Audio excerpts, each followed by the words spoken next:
पतित कीर्ती वर्णो अवतार तुम्हा धराया कारण उद्धराया जन जडजीवा काय मी पतित कीर्ती म्हणू अवतार तुम्हा धराया कारण उद्धरया जन जडजीवा वाढावया सुख भक्तिभाव धर्म कुळाचार नाम विठोबाचे सुका म्हणे गुण चंदनाचे अंगी कैसे तुम्ही जगी संत जन प्रस्तुत प्राप्त प्रसंगी प्राप्त स्थळी आज पवित्र अशा आज या ठिकाणी जर पाहायचं या तीर्थक्षेत्राचं महत्व जर पाहिलं तर फार मोठं आहे. रात्रीचं महाराजांनी वर्णन केलं. आळंदी हे गाव पुण्यभूमी ठाव दैवताचे नाव सिद्धेश्वर 84 सिद्धाचा सिद्धी बेटी मेळा. आणि हा सुख सोहळा काय वर्णो कोणता सुख सोहळा. आता तुम्ही जे भोगताय, आता तुम्ही तो पाहताय, आता तुम्ही जो अनुभवताय हा सुख सोहळा. आणि मग माऊली ज्ञानोबरायांचा सुख सोहळा पाहण्यासाठी तुम्ही आलेली मंडळी, अनुभवाला आलेली मंडळी आज खऱ्या अर्थानं माहेरला आले. कुठं माहेराला. आणि इथं माहेर आहे आपलं महाराज. आता उद्या आपण कुठं जाणार, परत सासरला जाणार. सासरला गेलं का मग आणा आणा आणा आणा आणा हे आणा ते आणा ते आणा ते आणा, हे कमी पडलं ते कमी पडलं, अख्खा आयुष्यभर 365 दिवस कमी. आणि इथं आले फक्त आता तर शंकर भाऊ आज वाटत का नाही निवांत, धार काढायला नको, ती टाकायला नको, काय नाही. सांगायचं तात्पर्य की माहेरला आल्यावर लेकीचं कसं लाड असतात. सासर घरला असल्यावर ती किती वाजता उठती, 5 वाजता सासरला असल्यावर. आणि माहेरला आली 8 वाजले काही 9 वाजले. बाय एखादा भाऊ म्हणला आई अगं बाईला उठव ना, ती म्हणती राहू दे बाबा झोपू दे, तिला सासरला लय काम असत. तसं आहे आपल्याला सासरला लय काम आहे महाराज, लय काम आहे. रात्र दिवस संसार दुखमुळ चहूकडे इंगळ विश्रांती नाही कोठे, रात्रंदिवस तळमळ, रात्रंदिवस तळमळ चालली. आणि म्हणून आज तीर्थक्षेत्रामध्ये माऊली ज्ञानोबरायांची एकादशी आहे, उत्पत्ती एकादशी नावीचं. आणि आज या एकादशीच्या दिवशी आज या ठिकाणी कीर्तन सेवा होत आहे. ही कीर्तन सेवा करत असताना परवा दिवशी माझ्या माऊलींचा समाधी सोहळा आहे. समाधी सोहळ्याही लोक थांबतात, आपल्याला नाही जमत. आपले शेतीवाडीवाली मंडळी आहेत, काही मंडळी जातात, काही येतात, काही राहतात. अशा पद्धतीने आज हा सोहळा पाहायला आज जर तुम्ही सगळी मंडळी त्या आळंदीमध्ये गेलात तर सगळं सांगू सुखाची या गोष्टी. काय सांगायचंय, सुखाच्याच गोष्टी सांगायच्या. तिथं कांद्याचं रोप आलं काय उगवलं काय, पेरलं काय उगवलं काय, याचा विषय नाही. कसं काय बरा चाललाय, परमार्थ आनंदाने चाललाय. आणि म्हणून सेवेसाठी निवडलेला अभंग 4 चरणाचा आहे. जगद्गुरु तुकोबराय म्हणतात की तुम्ही संत माई बाप कृपावंत काय मी पतित कीर्ती वाढू, काय मी कीर्ती वर्णावा. तुमच्यासारख्या संतांची तुम्ही आई बापाची कोण आहेत, रूप आहे. नवे नवे आई बापाच्या कॅटेगरी मध्ये बसणारे संत आहे. कारण ही तिघांची कॅटेगरी एक आहे महाराज. तिघा एकाला दिलं बसले जातात, बाकीचा कोणी नाही. एक जण मला विचारलं म्हणले महाराज देव नाही काय बसले तिच्यात, म्हटलं देव नाही. देव ह्या तिघांना जर तिघ कळाले तर मग देव. शंकर भाऊ मी नाही उलट सांग, हे तिघ कळाले ना का मग देव कळायला किती वेळ लागतोय पोपट महाराज. हे 3 जर कळाले तर देव कळायला किती वेळ लागतो. आणि मग पहिले हे कळावेत. म्हणून आई बाप आणि संत, आणि म्हणून तुम्ही संत माय बाप प्रियवंत काय किती कीर्ती वाढू. आता हा अभंग घेतले आहे आणि ह्या अभंगाचं काहीतरी आपल्या मतीप्रमाणे आलं का लक्षात. माझं पामर आहे काय थोरपण पायची वाहन पायवरी. तुकोबरायांच्या बाबतीत तुकोबर आहे, माऊली ज्ञानोबरायांच्या बाबतीत म्हणतात माझं पामर आहे काय थोरपण पायाची वाहन पायवरी. त्यांनी म्हणावं ज्ञानोबरायाबद्दल, आता त्यांनी वाहन म्हणावं मग मी काय म्हणावं. अहो काहीच नाही म्हणावं, मी काहीच म्हणायचा एवढा मोठा अधिकार नाही. आणि म्हणून सेवेसाठी निवडलेल्या 4 चरणाचा अभंग आहे. गुरुर् ब्रह्मा गुरुर् विष्णू गुरुदेव महेश्वरा गुरु साक्षात परब्रह्म तस्मै श्री गुरुवे नमः. ओम ब्रह्मानंद परम सुखदम केवल ज्ञानमूर्ती द्वंद्वातीत गगन चंद्र शब्द समस्यादिलक्षणम एक नित्यमलमचलम सर्वदी साक्षीभूतम भावातीत त्रिगुणरेतम सद्गुरुतम नमामि सद्गुरुतम नमामि सद्गुरुतम नमामि. पांडुरंगा करो प्रथम नमन पांडुरंगा करो प्रथम नमन पांडुरंगा करो प्रथम नमन पांडुरंगा करो दुसरे शरण संतांचिया दुसरे शरण संतांचिया त्यांच्या कृपादाने कथेचा विस्तारू बाबाजी सद्गुरू दास तुका कथेचा विस्तारू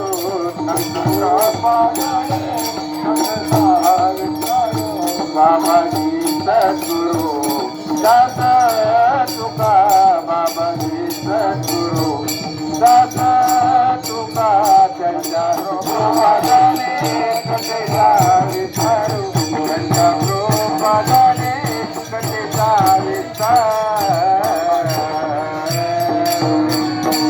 पांडुरंगा करू प्रथम नमन दुसरे चरण संतांचे त्यांच्या कृपादाने कथेचा विस्तारू बाबाजी सद्गुरू दास तुका. ओम नमो ज्ञानेश्वरा ओम नमो ज्ञानेश्वरा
ज्ञानेश्वरा करुणाकरा दयाळा तुमचा अनुग्रह पावन झालो चराचरी मी कला कसरी काय जने बोलतो वचने ती भाविका एका जनार्दने तुमचा दास त्याची आज पूर्वावी देवा प्रसूत प्राप्त पुस्तकी आज खऱ्या अर्थानं 16व्या वर्षाचं फलित. आज गेली 16 वर्ष सर्व मंडळी मलठणकर मंडळी आता यामध्ये जरी आमचे पोपट महाराज असेल मी असेल निमित्त आहे निमित्त केलंय फक्त निमित्ताचा धनी केला असे प्राणी निमित्त केलंय. आणि इथं फक्त त्यांनी सांगितल्याप्रमाणे तुकोबाराय म्हणतात माझे माझे म्हणून व्यर्थ हा इथं माझं माझं म्हटलं काही व्यर्थ गेला. इथं लय महत्वाचं आहे महाराज. इथं या व्यासपीठावर नारदाच्या गादीवर इथं तीर्थक्षेत्रात आल्यानंतर काय गेला पाहिजे अहंकार गेला पाहिजे. आणि अहंकार सांडला अहंकार गेला तुका म्हणे देव झाला. अहंकार ज्याचा गेला तो देवच झाला व देव याच्यापेक्षा काय वेगळा आहे. आणि म्हणून आज या ठिकाणी 16व्या वर्षामध्ये पदार्पण करीत असताना आता माझ्याकडे सगळी मंडळी फार पोपट बाबा बाळासाहेब महाराज तुम्ही सगळे जेवढे माता भगिनी आहात तुम्ही आहे शंकरभाऊ असतील सगळी मंडळी खरं तर इथं आमचा खारीचा वाटा आहे पण तुमचा मात्र समुद्र एवढा वाटा आहे. आणि म्हणून या ठिकाणी हे कार्य जे नवे खेळ या पुणेचा म्हणून मेळ जमविला मेळ बसवला आम्ही दोघांनी कसं का व्हायना पण त्या याला आहे ना आम्ही रोप लावलं पण त्याला पाणी घालायचं काम तुम्ही मंडळीने केलं. आणि म्हणून यवदेश रोप लावलेले द्वारी त्याचा वेदो गेला गगनावर. तरी काही मंडळी मला वाटतं नाहीच कीर्तनाला आपल्या काय तर पूर्ण मंडप भरतोय. अहो एवढा मंडप भरणं म्हणजे सोपं नाही आळंदीच्या ठिकाणी आलं का लक्षात.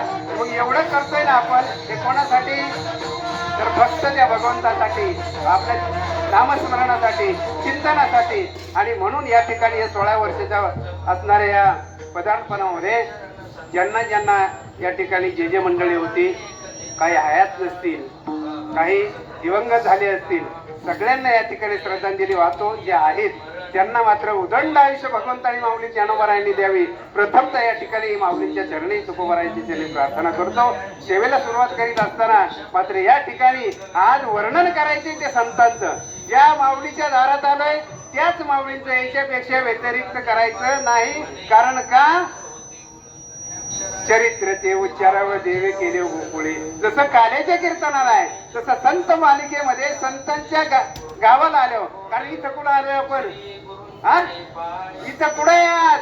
अहो जाऊ देवाची या गावा, जाऊ देवाची या गावा,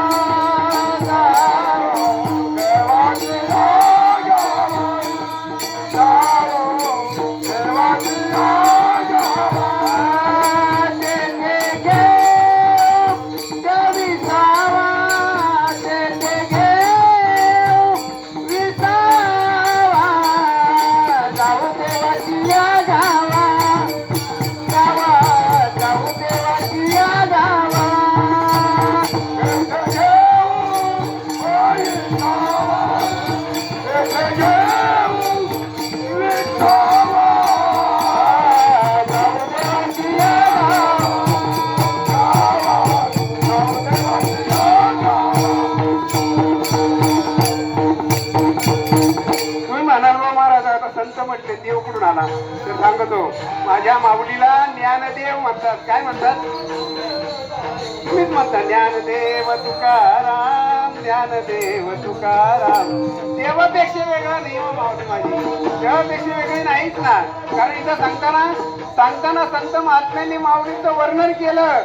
महाविष्णूचा अवतार, महाविष्णूचा अवतार सखा माझा ज्ञानेश्वर. महाविष्णूचा अवतार आहे महाराज, साधं नाही. भगवंताने अवतार घेतला, साधा अवतार नाही. आणि म्हणून तुम्ही संत माय बाप कृपावंत का म्हणायचंय? तर ज्याप्रमाणे आई वडिलांनी आपल्याला ध्येय दिला, आई वडिलांनी ज्याप्रमाणे प्रेम दिलं, आई वडिलांनी ज्याप्रमाणे छत्रछाया आपल्यावर धरलं, तसं संत महात्मे आपल्यावर छत्रछाया धरत असतात, आपल्यावर प्रेम करत असतात. आणि संतांकडे देण्यासारखं काय हो? रात्रीच महाराजांनी सांगितलं, काय दिलं संतांनी तुम्हाला? मला प्रेम सुख दे, प्रेम सुख दे, समाधान. का? त्याच्यातच समाधान आहे. मग माऊली ज्ञानोबारायांनी काय दिलं? तर माऊली ज्ञानोबारायांनी प्रेम दिलं जगाला. किती मोठं प्रेम सांगू तुम्हाला, थोडक्यात सांगतो महाराज. ज्या वेळा हा विसोबा काकानी माऊली ज्ञानोबारायांची झोळी फाडली, झोळी फाडल्यानंतर पीठ सगळं ते इंद्रायणीमध्ये टाकून दिलं, खाली पडलं. त्याच असणाऱ्या विसोबा काकांनी सगळं पीठ पायाने कुसरलं आणि मारलं हो. 4-2 पोरं घेतली आणि त्यांना सांगितलं, ए याला ज्ञानाला मारा. मारल्यानंतर ज्ञानोबारायांनी शिवीगाळी केली नाही महाराज, नम्र भावेने जवळ केली आणि सांगितलं, काका आमचा काय अपराध आहे? काय अपराध केला आम्ही म्हणून आमचा छळ करताय? नम्रता म्हणून नम्र झाले होता त्याने. काय छळ करताय एवढा माझा आमचा? आम्ही 4 भावंडांनी काय केलं तुमचं? महाराज एवढा छळ केला, एवढा छळ सहन केला, पण माग फिरून बोलले नाही, कोणाची निंदा केली नाही, कोणाला रागवले नाही. अशी माझी माऊली ज्या वेळेला महाराज अवताराला आली त्यावेळेला काय नक्की कशासाठी आली? कनिष्ठ आली. याच्या पूर्व मुळापर्यंत गेलं पाहिजे ना. याचं कारण आहे, याला कारणीभूत आहे द्वापार युग. द्वापार युगामध्ये गांधारी मातेला दिलेला शब्द काय दिला होता? शब्द आत्या. गांधारी मावळण होती भगवान श्रीकृष्णाची. आत्या ऐका, मला जर अवताराला यायचं ठरलं तर आता मी कशासाठी? लढाईसाठी येणार नाही, युद्धासाठी येणार नाही. अवतार जर घेतलाच नाही तर मात्र संतांच्या रूपाने पृथ्वी तलावर अवतरेल. बरोबर 5000 वर्ष पूर्ण झाले. कशाला? द्वापार युगाला 5000 वर्ष झाली बरं का माऊली.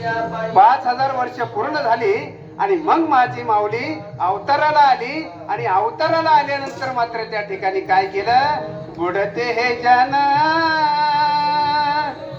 न देखवे डोळा, बुडते हे जन न देखवे डोळा, बुडते डोळा न देखवे डोळा, बुडते डोळा न देखवे डोळा. येतो कळवळा मनोनिया, येतो कळवळा मनोनिया, बुडते हे जन न देखवे डोळा, बुडते हे जन न देखवे डोळा, बुडते डोळा न देखवे डोळा, बुडते डोळा न देखवे डोळा. बुडते हे जन न देखवे डोळा, येतो कळवळा म्हणून या. आणि कळवळा येणारी तीनच मंडळी मग अशी मी सांगितलं, ऐशी कळवळ्याची घरी लाभावी ना प्रीती, ऐशी कळवळ्याची जाते म्हणजे आई. कळवळा येणारी 1 नंबरला आई, 2 नंबरला पिता आणि 3 नंबरला संत महात्मे. आणि लक्षात घ्या, आई वडील जन्म देतात पण संत मात्र जन्म मरणाचा फेरा चुकवतात.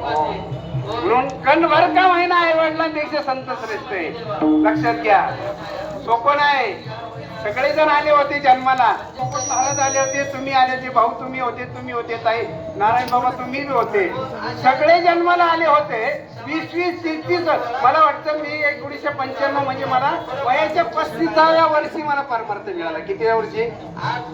35व्या वर्षी मला परमार्थाची साधन मिळालं. कारण मग तितके दिवस केलं काय म्या? काय नाही केलं. आई वडिलांनी सांभाळ केला, लहानचं मोठं केलं, प्रपंचाला लावलं, सगळं केलं. पण जन्म मरण टाळण्याचं साधन आई बापांनी दिलं नाही. आणि ते साधन मात्र कोणी दिलं?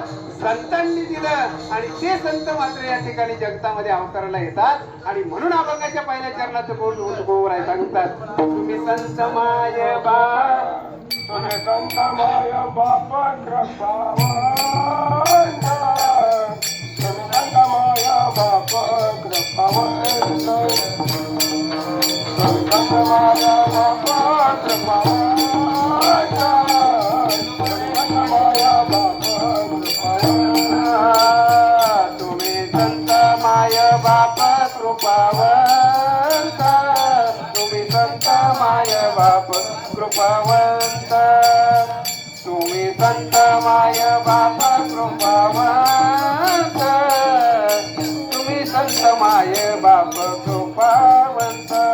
काय वे पटना कीर्तिवानो, काय वे पटना कीर्तिवानो, अवतार तुम्हारा या सारा,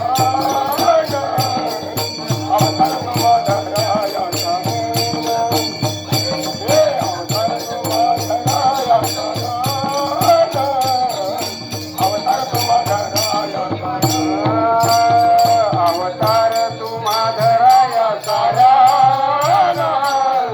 अवतार तुम्हारा या सारा, अवतार तुम्हारा या सारा, अवतार तुम्हारा या सारा. तुम्ही संत माय बाप कृपावंत, काय मी पतित कीर्तिवानो, अवतार तुम्हा धराया कारण आले म्हणून अवताराला माऊली ज्ञानोबराय आली. 1100 मला वाटतं 95 शके 1195 माऊली ज्ञानोबरायांचं प्रगट दिले. माऊली ज्ञानोबराय ज्याप्रमाणे भगवान श्रीकृष्णाने शब्द दिला होता गांधारी मातेने, त्या गांधारी मातेला त्या शब्दाप्रमाणे भगवान अवताराला आले. आणि अवताराला अंतंत मात्र एक काम केलं की तिथंही आई वडिलांचा छळ झाला, तिथंही आई बापाचा छळ झाला. संन्याशाची मुलं म्हणून सिद्ध बेटामध्ये त्या ठिकाणी राहायला गेले, पण त्या ठिकाणी सुद्धा छळ झाला. हे छळ झाला आई बापाचा आजचा नाही, कलियुगात तर नाही, कलियुगात तर नाही सांगत मी, सतयुगात, त्रेतायुगात, द्वापार युगात आई बापाचा छळ प्रत्येक युगामध्ये झाला. ज्या ज्या वेळेला देव अवताराला आला पोटी, ज्याच्या वेळेला देवाने अवतार घेतले त्याच्या वेळेला तिच्या मात्या पित्याला कष्टच भोगावे लागले. जा ना पाठीमागे जरा पुढं, जरा पाठीमागे जा, रामायण सोडून अजून थोडं पाठीमागे जा. मला सांगा, श्रावण बाळाचा आणि राजा दशरथाचं काय वैर होतं का? श्रावण बाळाचं राजा दशरथाचं काय वैर होतं का? तर नाही. मला सांगा, श्रावण बाळ निघाला आई बाप्पाला घेऊन, कोणाला? माता